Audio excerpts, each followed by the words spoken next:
Hello നല്ല നമസ്കാരം. Sibi മുളനിക്കാടാണ്. C കമ്പനിയുടെ മറ്റൊരു വീഡിയോയിലേക്ക് എല്ലാവർക്കും സ്വാഗതം. ഞാനും അനുരാജുമാണ്. ഇന്നലെ ഞങ്ങൾക്ക് കൊച്ചി ടി വിയിൽ ഒരു പ്രോഗ്രാം ഉണ്ടായിരുന്നു. ചരിത്ര വസ്തുക്കൾ പരിചയപ്പെടുത്തുന്ന പുതിയൊരു പ്രോഗ്രാമാണ്. മിസ്റ്ററി ഹിസ്റ്ററി എന്നാണ് പ്രോഗ്രാമിൻ്റെ പേര്. അപ്പോൾ അതിൽ കുറച്ച് ചരിത്ര വസ്തുക്കൾ നമ്മൾ കുട്ടികൾക്ക് വേണ്ടി പരിചയപ്പെടുന്ന വളരെ കോമൺ ആയിട്ടുള്ള കുറച്ച് സാധനങ്ങളൊക്കെ പരിചയപ്പെടുത്തുന്ന ഒരു പ്രോഗ്രാമാണ്. അടുത്ത മാസം ടെലികാസ്റ്റ് ഉണ്ടാവും. തീർച്ചയായിട്ടും കാണണം.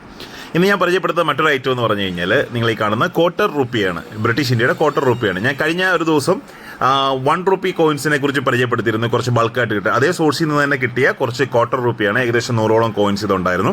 അതിനകത്ത് മിക്സ്ഡ് ഇയറുകളായിരുന്നു. ഈ കാണുന്നത് ഹാഫ് സിൽവർ മാത്രമുള്ള 1944-45 ഹാഫ് സിൽവർ മാത്രമുള്ള ക്വാർട്ടർ റുപ്പിയാണ്. അതേസമയം ഈ കാണുന്നത് ഫുൾ സിൽവറുള്ള ജോർജ് അഞ്ചാമൻ്റെ ഫുൾ സിൽവറുള്ള ക്വാർട്ടർ റുപ്പിയാണ്. ഫുൾ സിൽവറുള്ള ക്വാർട്ടർ റുപ്പി ഇപ്പോഴത്തെ ഒരു മാർക്കറ്റ് കണ്ടീഷനിൽ ആവറേജ് ഗുഡ് കണ്ടീഷൻ ഒരു 600 റുപ്പീസ് വരെയൊക്കെ വിലയുണ്ട്.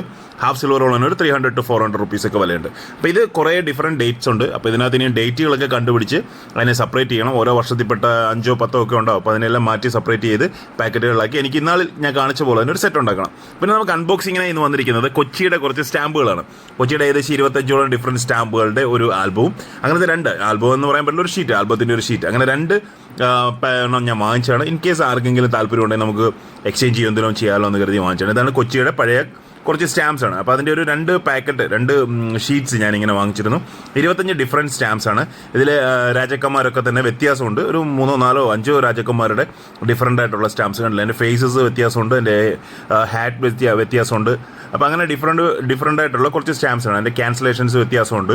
അപ്പോൾ അങ്ങനെ കുറച്ച് സ്റ്റാമ്പ്സും എന്തായാലും ഞാൻ വാങ്ങിച്ചു. സ്റ്റാമ്പ്സ് സാധാരണ ഞാൻ അങ്ങനെ കളക്ട് ചെയ്യുന്നില്ല. പിന്നെ കിട്ടുമ്പോൾ നല്ല സ്റ്റാമ്പ്സ് ഒക്കെ കിട്ടിക്കഴിഞ്ഞാൽ തീർച്ചയായിട്ടും വാങ്ങിക്കും. ഞാൻ കളക്ട് ചെയ്യുന്ന ഒരു തീമുണ്ട്.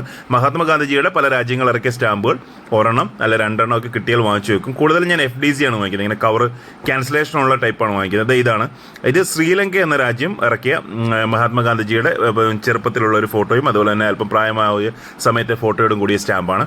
അത് അവിടെ തന്നെ ക്യാൻസൽ ചെയ്ത സ്റ്റാമ്പാണ്. അപ്പോൾ അതിൻ്റെ ഒരു 3 എണ്ണം ഞാൻ വാങ്ങിച്ചു വെച്ചു. കാരണം ഇത് കുറച്ച് കഴിയുമ്പോൾ ഇത് കിട്ടാതാവും, പെട്ടെന്ന് കിട്ടാതാവും. അപ്പോൾ അങ്ങനെ അത് കുറച്ച് വാങ്ങിച്ചു വെച്ചു. പിന്നെ കുറച്ച് കോമൺ കോയിൻസ് നമുക്ക് വന്നിട്ടുണ്ട്. വളരെ കോമൺ ആയിട്ടുള്ള കുറച്ച് കോയിൻസാണ്. പ്രത്യേകിച്ച് റയർ എന്നൊന്നും പറയാൻ പറ്റില്ല. പക്ഷേ ഇന്ത്യയുടെ ഈ 20 പൈസ അല്ലെങ്കിൽ സൂര്യൻ താമരയുടെ ഈ 20 പൈസ 1970 ഇത് കുറച്ച് പ്രയാസമുള്ള ഒരു കോയിനാണ്.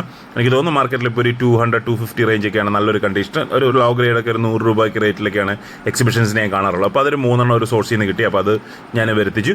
പിന്നെ ഒരു ഫിലിപ്പീൻസിൻ്റെ ഒരു ചെറിയ പൈസ കിർപ്പതി, അതുപോലെ തന്നെ അത് കിർപ്പതി എന്ന രാജ്യമാണ്. ഇത് മക്കാവ്, ചൈനീസ് മക്കാവ്. പിന്നെ അത് ബൊളീവിയയുടെ കോയിൻസ് കിട്ടാൻ കുറച്ച് ബുദ്ധിമുട്ടാണ്. അങ്ങനെ ഈസി ആയിട്ട് കിട്ടുന്ന ഒന്നല്ല. ആ ഒരു കോയിൻ ലെസോത്തോയും ഇതുപോലെ കോയിൻസ് കിട്ടാൻ കുറച്ച് ബുദ്ധിമുട്ടുള്ളതാണ്.